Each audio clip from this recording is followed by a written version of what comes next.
Hello everybody, it's me again, and this time with an update for AC/DC for module 13. And like always, I'm going to show you all the items I use and bonuses, but this time I expect to talk a bit more about skills and rotations as well. So I'm going to start with items I use. For the headpiece, I'm still using the Rex Corona. That's the item I've been using in module 12B as well, and I kept it because it's still the best item in slots. It still has the highest power stats. For the chest piece, I'm using the chest piece from the Masterwork Proficients. You can buy this item in auction house or craft it yourself if you have proficients done, or ask one of your friends who has proficients done to craft it for you. And the reason why I'm using this chest piece is because of high power and recovery stats. The equip power is amazing as well. When in combat with only one enemy, your power is increased by 1500. And as I mentioned in my previous video, what the base power for AC/DC is really important, and all character has to be focused on power. So now for the gloves and boots, I'm using the pieces from Primal set, and both pieces I have restored. You can restore your Primal set by getting the weekly drop in the new trial cradle. For the weapons, I'm using the weapons from the Masterwork as well, and the reason why I choose these weapons is because of 2% more damage bonus for your party, and I think what this bonus is still the best for his support. Now for the neck piece, I'm using the Skull of Lord Medallion. The reason why I choose this item is because of high power stats. And it also has defensive and lifesteal. Now for the belt, I'm using the belt from Masterwork as well, because it has high power stats and intelligence and charisma, which is also useful for the AC/DC. Intelligence is not too much, but it's nice to have some recharge speed as well. For the shirt and pants, I'm still using the old set, because it's the only items which has power stats. For the artifacts, I'm using the all artifacts with power and defensive stats. Now for the offensive slots and enchantments, I'm using Radiance because of the power. And for defensive stats, I'm using the Black Ice enchantments. Now for the armor enchantment, I'm using the Transcendent Soulforge because it's really nice, and every time the Soulforge procs and revives you from death, you can heal yourself back or use AA and save your life like that. It's really nice. For the weapon enchantments, I'm using Plague Fire, but I also have Dread, so I'm switching in between. It depends what other DC party has. Now for the rings, I'm still using the Goblin Slayer rings.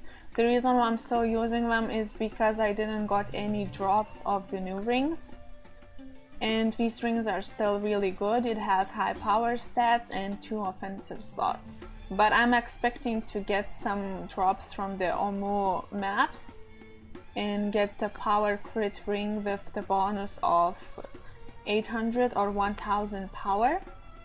Depends on the rank of the ring, but +4 or +5, they both are great. Now for the companions, I'm using the Con Artist still because of the 3 ring slots, and I'm using 1 Beast Slayer and 2 Goblin rings. I have 6 silvery slotted for the as high as recovery as possible.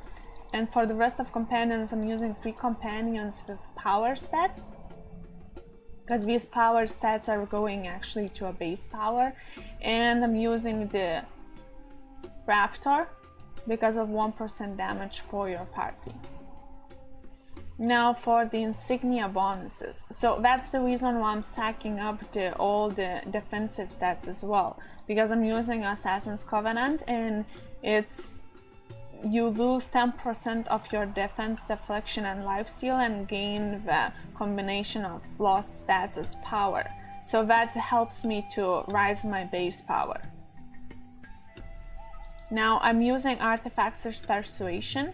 Whenever you use an artifact power, your recovery, movement, action point gain, and stamina gain are increased by 10% of your power for 15 seconds. This bonus is absolutely amazing, and I couldn't imagine the gameplay without it. And I'm also using the lesser version of the same bonus as Artifactor's Influence. They both stack, just this one has the lower percentage. It has 5%, not 10. Now I'm also using the Shepherd Devotion because the bonus is for your party. It gives defense, deflection, and movement by 5% of your power to your party members. So as a support, I feel need to use this kind of bonus. And I'm using Gladiator Guild. It's for personal reasons because I like to have the movement speed much faster and get to places faster. As for insignias, all my insignias are focused on power, and some of them are recovery, which I couldn't get for power, I got for the recovery. Now for the boons. I'm not going to talk much about boons, so I'm just going to say what I'm using. The Stronghold first boon for the power, another one for defense, and for mount speed bonus. The rest of the boons I'm just going to show you, and I don't feel the need to talk about it much. It's just the boons, so I'm just going to show it.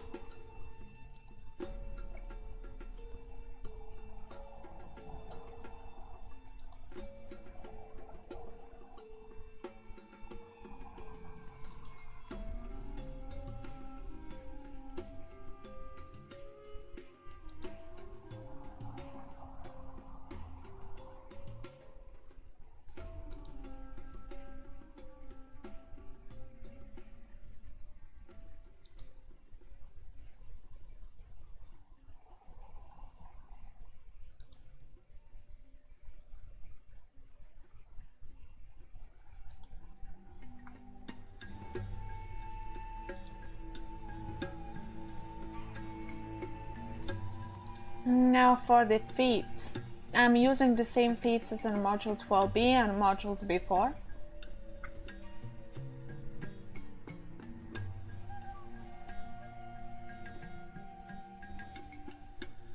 So before I start talking about powers, I would also like to show you the artifact powers, and I'm using the Blessing of Battle, and for offhand I'm using the Hastening Light and action points gain.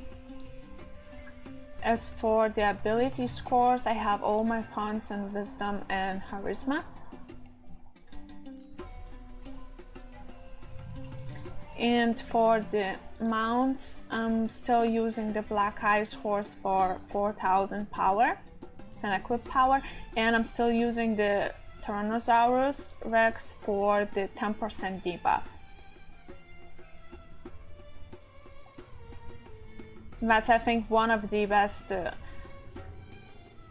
combat powers in a whole game. Now I can get to the powers. So for the passives, I'm using the Holy Fervor. For the action points bonus,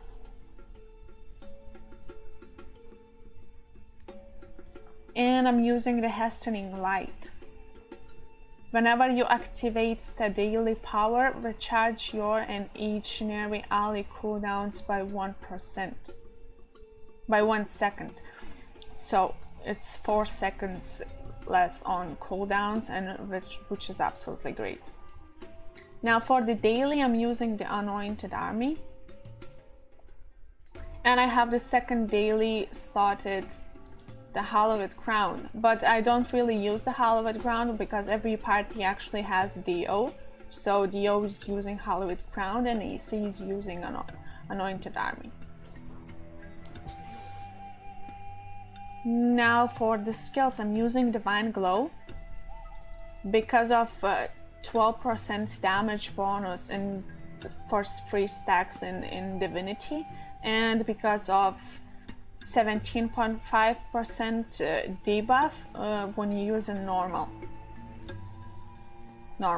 Divine Glow, which is amazing boost for your party. Now for the second skill, I'm using the Exaltation, and Exaltation is not needed to be empowered. It's not necessary, because it's, even if it's not empowered, it still gives you it still gives the ally you choose the 12.5% extra damage. And for the last skill, I'm using Forgemaster Flames. I'm using it fully empowered, so that's 20% extra damage for the party. When it comes to Exaltation, I'm going to actually add the keybinds into description, so you could set it by yourself and have the easier gameplay. And for at wills, I'm using Blessing of Battle because of one of the feats. Blessing of Battle buff now also increase affected target's power by 15% of your power. So you need to make sure to use the Blessing Battle as much as possible to keep the bonus up, the buff up all the time.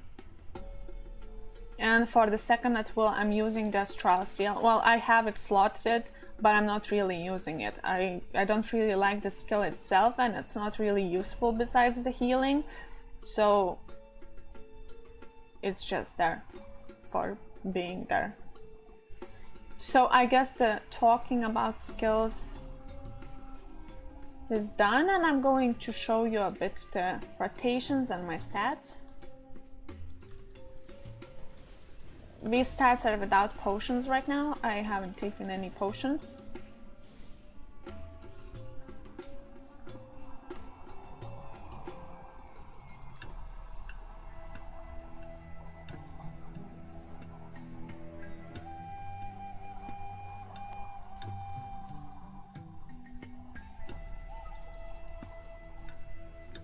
And this is the stats after using the artifact. As you can see, the recovery and action point gain increased a lot, and that is really helpful while running the dungeons or trials.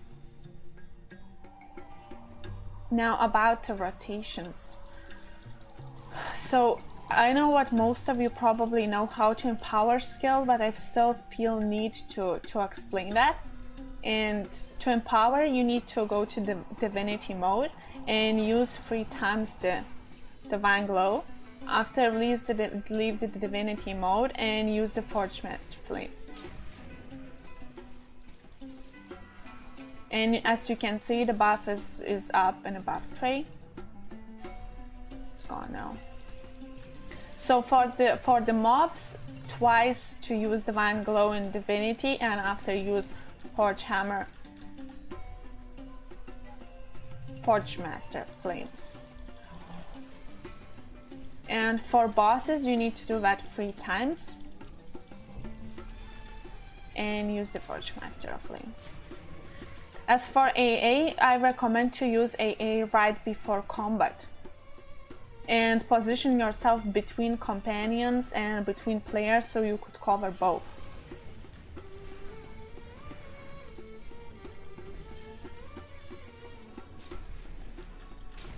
As for potions, I take only recovery potions for AC, and I take only a couple of them. It's not a big deal.